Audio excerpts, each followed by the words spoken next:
Kegiatan gelar pangan murah yang dilakukan Dinas Ketahanan Pangan Maluku selalu melibatkan pihak Bulog. Keterlibatan pihak Bulog dalam setiap kegiatan pangan murah dengan menyediakan sejumlah kebutuhan pokok masyarakat seperti beras, gula, dan minyak goreng. Kepala Perum Bulog Maluku dan Maluku Utara, Hairul Masha, mengatakan Bulog Maluku dan Maluku Utara selalu terlibat dalam setiap kegiatan pangan murah atau pasar murah yang dilakukan pemerintah Provinsi Maluku, dalam hal ini Dinas Ketahanan Pangan Maluku.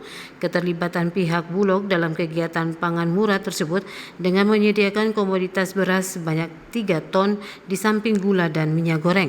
Kalau untuk dukungan sampai jelang Idul Fitri ini kami merencanakan di setiap tempat dan tiap kesempatan kami bawa beras 3 ton, kemudian bawa gula dan minyak masing-masing kira-kira 250 atau 300. Atau ya, kalau gula berarti sekitar 250 sampai 350 kilogram.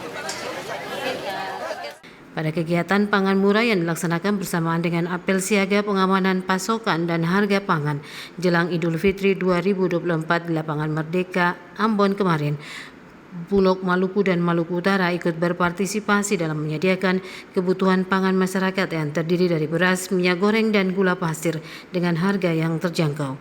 Frida Raiman, Hamjatomia melaporkan.